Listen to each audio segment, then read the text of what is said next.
Saya jawab harus, Mas Andi. Harus? Iya. Oke. Karena memang kalau boleh sombong sedikit sih ya leader market juga, Mas Andi ya. Oke. Ini memang 95% tuh atau nge-gym ya mungkin ya. Biasa di bengkel tuh istilahnya namanya nge-gym. Nah setelah dibuka itu ternyata kerjanya ringan. Oke. Ya, saya bisa ilustrasikan seperti ini, Mas Andi.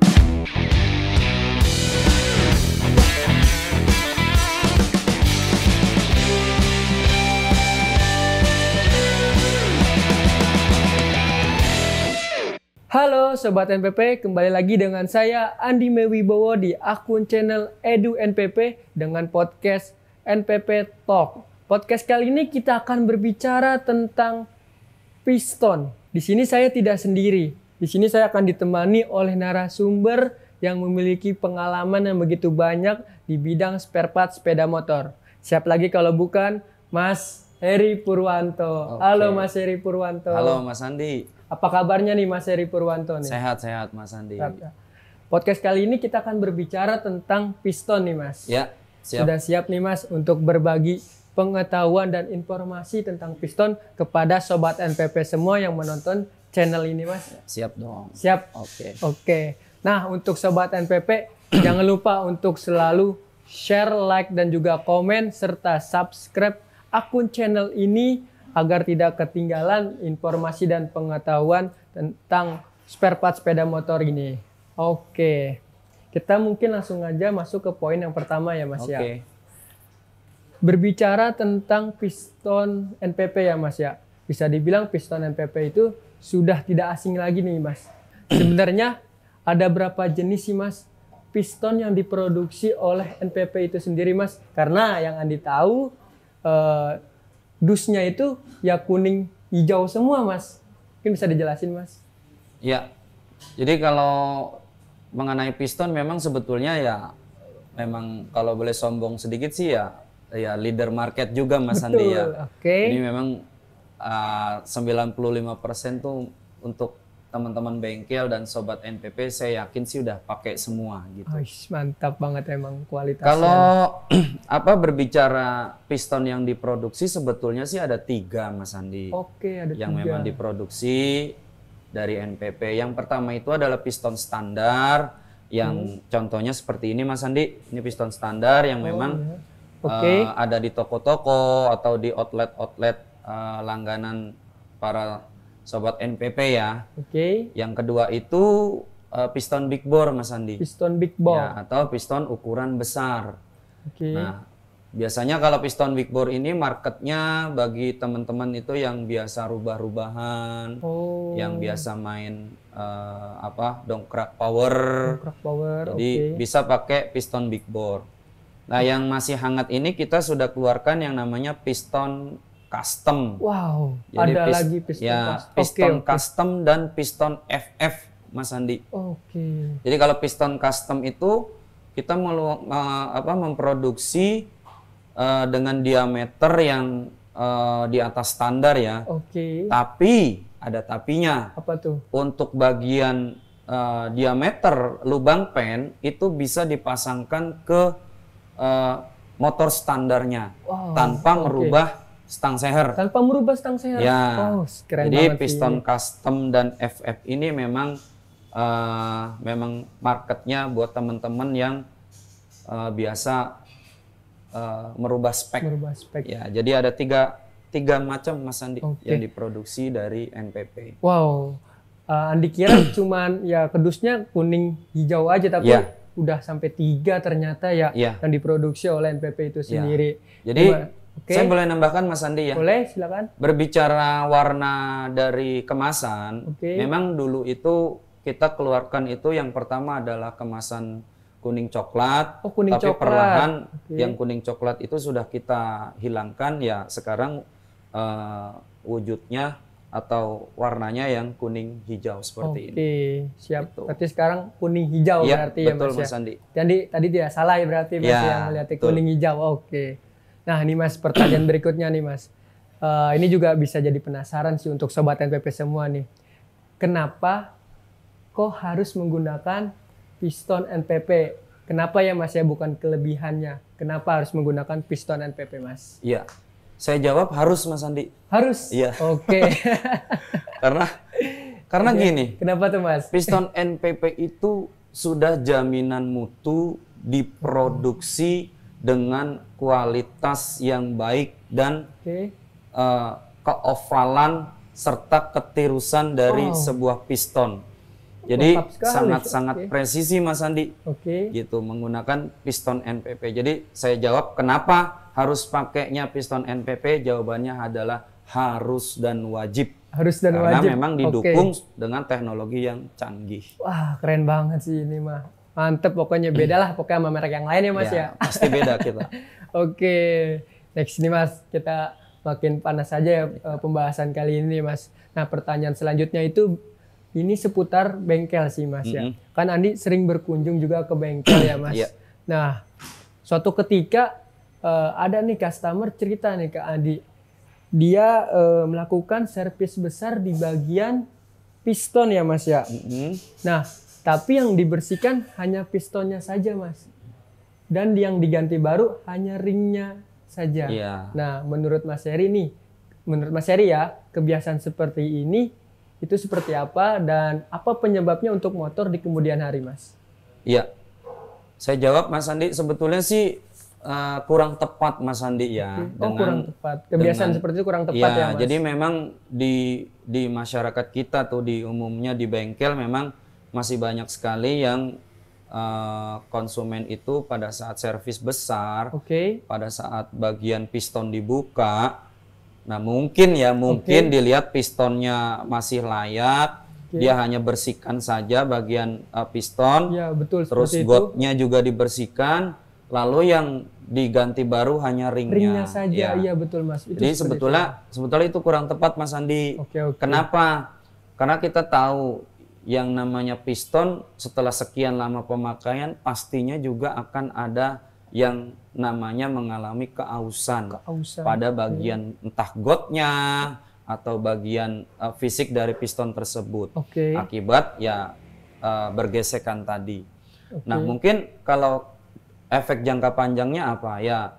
Pastinya mungkin akan timbul bunyi nanti biasanya. Gitu. Timbul bunyi. Iya, akan timbul bunyi. Jadi hendaknya kalau bisa sih ya, kalau bisa saya menyarankan kalau bisa penggantian itu harusnya satu paket atau satu set piston dan ring, gitu. Karena biar bagaimanapun hasilnya akan berbeda Mas Andi dengan yang hanya diganti ringnya saja. Gitu. Ditambah reputasi nama bengkel juga jadi taruhan Mas Andi. Reputasi nama bengkel juga menjadi karena berpengaruh sangat. Betul, ada masalah sedikit tuh biasanya akan merembet gitu. Di nama bengkel kita juga yang jadi taruhan. Gitu. Berarti Mas Heri menyarankan untuk mengganti satu paket saja ya? Satu paket kalau bisa. Kalau bisa seperti itu ya Mas.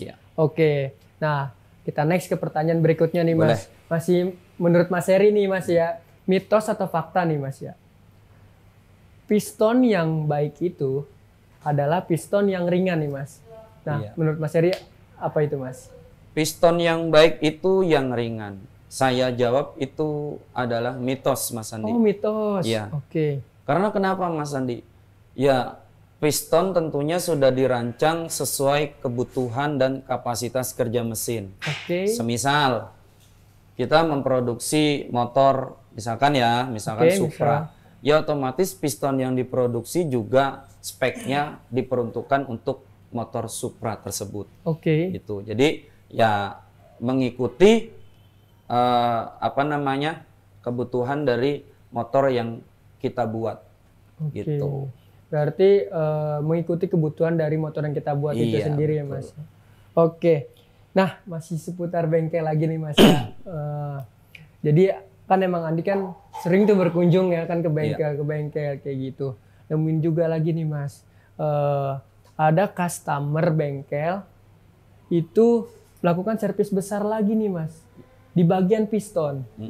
Nah pas dibuka ternyata pistonnya itu baret atau luka ya Mas, sebelah doang nih Mas. Nah apa sih faktor yang menjadi penyebab piston itu bisa garet sebelah sih Mas? Iya, jadi kalau satu kendaraan mungkin mengalami problem, misalkan baru penggantian piston kurang lebih 1 minggu kok tiba-tiba motornya macet atau ngejim ya mungkin ya. Biasa di bengkel tuh istilahnya namanya ngejim. Nah setelah dibuka itu ternyata permasalahannya ada di piston dan terlihat ada baret sebelah ya Mas Andi ya. Betul, itu kenapa tuh Mas? Nah, biasanya ya kalau kita telusuri ke belakang, kalau yang baru penggantian tuh biasanya kan tentunya awalannya itu dia akan quarter dulu Mas Andi. Oh, quarter. Nah, kalau yang bagian pistonnya itu mengalami luka atau baret sebelah, biasanya pada saat proses pengkorteran itu agak miring atau sedikit miring. Yang mengakibatkan mungkin piston satu sisinya pemuaiannya sudah baik, tapi yang sisi baret ini pada saat ingin memuai ternyata ruang pemuaiannya sudah kecil. Yang mengakibatkan piston itu tidak bisa memuai sempurna dan terjadilah macet pada motor tersebut. Gitu. Satu lagi Mas Andi, kadang-kadang selain baret sebelah juga saya juga pernah nemuin sih ada baretnya itu di 2 sisi. Oh, bisa terjadi di 2 sisi juga? Ya, bisa Mas Andi. Kalau terjadi baret di 2 sisi, biasanya quarterannya terlalu kecil. Kurang sesuai standarnya. Jadi ruang pemuaiannya itu belum mencapai titik maksimal, sudah habis ruang pemuaiannya karena quarterannya yang kecil tadi gitu. Berarti bisa terjadi kedua-duanya ya baretnya itu. Bisa. Seperti itu. Oke nih Mas. Pertanyaan yang selanjutnya ini bisa dibilang membuat sobat NPP yang sudah menggunakan produk piston NPP ini bisa makin yakin dan percaya diri nih Mas.